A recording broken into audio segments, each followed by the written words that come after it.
And I want to talk to you about some of our experience with operating in a multi-archive environment. And I'm going to give very short summaries of 3 papers, 2 that we have published, 1 that's in submission. And basically the punchlines for these papers are, we looked at caching memento time maps, and we found, we expected, in theory, time maps, which are the aggregated list of all the mementos in all known archives.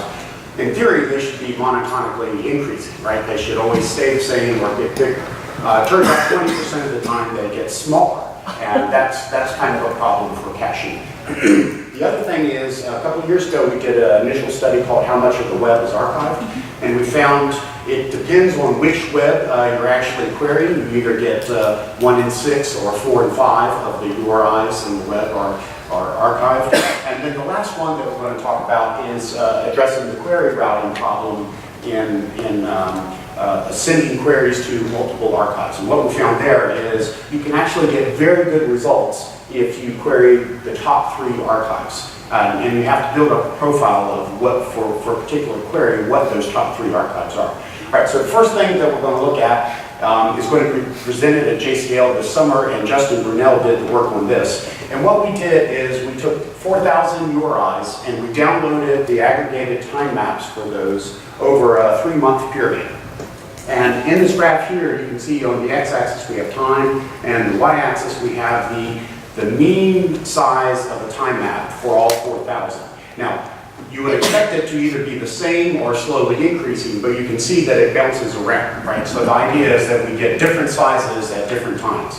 Now, 3 of those times with the red circles, those were problems that were basically our fault, and we noted those, and for our study, we just took the previous day's values and pushed them forward for all the time. So the first time our departmental people upgraded our OS, didn't tell us about it, broke everything, and then we discovered it a couple days later. The second thing, the Internet Archive changed how their API, and we didn't discover that either, and so that broke everything. And then the third time, I think we had a hurricane, and we had a massive power outage.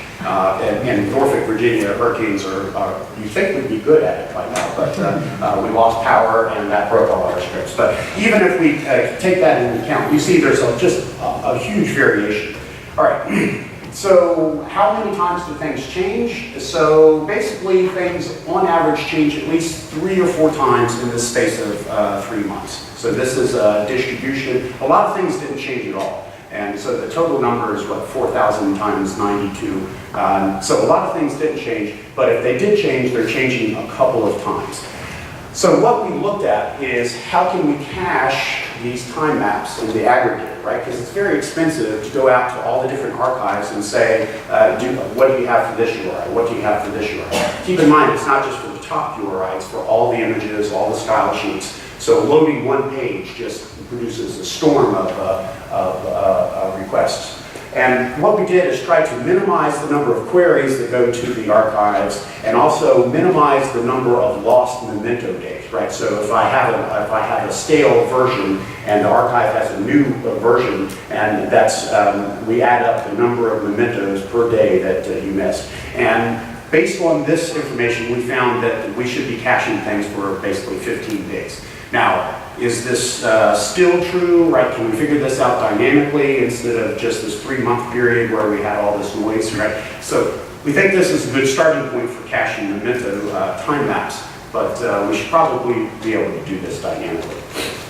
All right, the second thing, and this is with Ahmed also, who's here somewhere, he participated in this. We published this a couple of years ago, and what we did here is we classified archives into sort of 3 classes. There's the Internet Archive, there's search engine caches, and then there was basically everybody else. And these were the archives that exist. Some of these don't really exist anymore, like Digo sort of has fallen off the map and so forth. And what we did was we sampled 1,000 URIs from 4 different sources. This is the source from DMOZ. And the way to read this graph is we have, on the y-axis, we have 1 through 1,000 of the URIs. And then on the x-axis, we have through time. And what we did here was try to figure out each dot is a memento. So, you know, in a perfect world, you'd have a completely colored graph, right? Now, not all URIs are created all the way back to 1996, so that's why, and we sorted them by creation date, and you can see this kind of slope. What you see here, and again, this was about 2 years ago, this is the quarantine period where the Internet Archive didn't put things online for 6 to 12 months. The blue dots are the search engine caches, right? So they were useful for sort of immediate recovery of the very recent past. The red dots are all the other archives, and the yellow dots are the Internet Archive. Now that's for DMOZ, right? So DMOZ, I don't know if anybody actually uses DMOZ anymore, or if DMOZ is just a place where all crawlers and all archives start everything that they do. So with this notion of how to read this graph, here are the 4 other sample sets. That's from Delicious in the top right. This is from search engine results from Yahoo. And what we did here is essentially removed the most popular results, right? There's a technique that we applied so you get the, page 57 results. And these were random bit.lys that we created. And this is where you find that not a lot of the web is archived, right? If you start with DMOZ, then yeah, you find out a lot is archivable. That's because everybody crawls DMOZ to start with. But everything else is, now Delicious is, popular things are shared in Delicious, so they do reasonably well. But if you're on page 37 of the search engine results, or you're just a random bit.ly URL, you're probably not archived. All right, and well, there's supposed to be a table here. I think PowerPoint ate that. I'll post the results on SlideShare and you can see what was here. It was a summary of how much is archived depending on the, let me make sure the animation is there. All right, so basically, if you include the search engine cache, you get much higher results. Well, since 2011, all of those free search engine APIs have gone away. So our Memento aggregators no longer include search engine caches. Now you make an argument maybe we should have never included them in this, but depending on your purpose, sometimes a search engine cache page is a very useful thing to happen. So we get this much lower number. Also, just since January or something like that, the quarantine period at the Internet Archive has greatly reduced to days or something a week. So you can imagine all of that gap in those figures all sort of shifting to the right so that you get much faster coverage from the Internet Archive. So those results were true as of a couple of years ago. And that was really sort of the idea for this next paper that Ahmed was involved with and Herbert as well. And the idea here is we took another 12 archives, and many of these are IIPC members, and we're sorry if we didn't include your archive, but these were the ones that were publicly available. And we sampled another 153,000 URIs. And how we sampled them is detailed in the paper. We won't really cover that. The idea here is we poked around, we did some full text searching, we did searching in other languages, trying to get a decent representation. And the idea here is rather than send out the query for each URI to all 12 URIs, if we can build up a profile of these, can we then use that profile to only send queries to the best results? The idea of if you want a Portugal website, should you be querying the UK National Archive, or vice versa? Or if you want a website from 1998 and an archive didn't come online until 2005, does it make sense to send that query to that archive? Right, so the first thing we looked at was temporal spread. And we have the time along here, and the key for the archives, and it's kind of cryptic so it can fit. You can find your favorite one. Obviously, along the bottom, the Internet Archive has a very long span. What we were kind of surprised to find is that a couple of our other archives had very long time spans as well. We have the UK National Archive and the Portuguese archive, the brown one in the middle, also goes further back in time than we expected. Maybe you already knew that, but we were kind of surprised.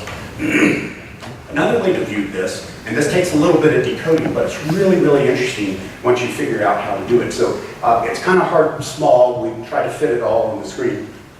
But the green line is basically a normalized number of original URIs, the URIs that you're archiving, that goes from 0 to 1. right? So the total collection reaches in the top right-hand corner. And the red line is the number of mementos, also normalized 0 to 1 over time. So what you get here is, in the top left-hand corner is the Internet Archive, and the green line is kind of along the diagonal. The red line is a little bit below and along the diagonal. That basically says the Internet Archive has been adding new URIs and new mementos at a pretty constant rate since the beginning up until now. Then you look at, say, the British Library, you can see where they came online in time, and you can see a very close line between the URIs and the mementos, and that suggests that that's basically the a proportional distribution of how they're crawling it. In the top right-hand corner, it's interesting, there's a Portuguese web archive, and you can see that the red line actually goes beyond the green line. And that means that for a time period, they quit adding new URIs, and we're just continuing to crawl the same mementos over time. And you can kind of see briefly the same thing at Archivit right here, where there was a period where they added some new URIs, but then the addition slowed and then it picked back up. So this is one way to look at how active the archives are, both for the original URIs and the mementos themselves. Now, how you do this is looking at the archives themselves and what is the distribution of the top-level domains that they held. So we kind of expected, up at the top, the second from the right is the Canadian web archive. We thought all the national archives would sort of follow this model, where they archive almost all their material is in that top-level domain that they have. And so the Canadian archive has .ca, they have a little bit of .gov and some of the others. But for example, here's the Internet Archive, and they have a big distribution, and there's a threshold, so it's not all the top domains, it's sort of the top K domains past some threshold. But what we found was a surprising distribution. Like, here's the Iceland Archive, and obviously they have a lot of Iceland top domain material, but they also have a lot of .com, UK, or Germany. Above it is the Portuguese archive. Obviously they have a lot of .pt, but they also have a lot of .com, German, UK, and so forth. So the takeaway message here is you can't just look and say, okay, this is the Portuguese web archive, this is the Icelandic web archive, and I won't query those for .uk sites, right? And you may in fact have that material. Looking at it from the other direction, this is a heat map version. And these are the top-level domains along this axis. So the idea is, if you're looking for, this is .gov, and you wanted to find who's most active in .gov, then you would sort of read up on this axis. So at the top is the Internet Archive, right? They're dominant in all these domains. But you can see that if you're interested in .gov, you actually have a lot of candidates to send that query. Now, this is for the top-level domain. We didn't break it down further into domain names, sort of 2 levels. So the takeaway message here is, if you build up this profile, and we did this with 153,000 URIs, we got the time maps, we split it 90-10 training and test data, and did 10-fold cross-validation and so forth. But basically the takeaway message is, the solid lines are the percentage of the time map that you get if you query the blue is the top 3, the green is top 6, and the red is the top 9. So essentially that's how many archives you're willing to exclude from your query. And so this blue line here is saying for 84% of the time maps, you will get, in fact, the entire time map back if you just query the top 3 archives. Right, if you build up this profile. So as we scale up into hundreds of archives, or thousands of archives, if we're smart about routing our queries, we can actually get good results. Now, the Internet Archive is the dominant one there. You can think, okay, well, you should always include that.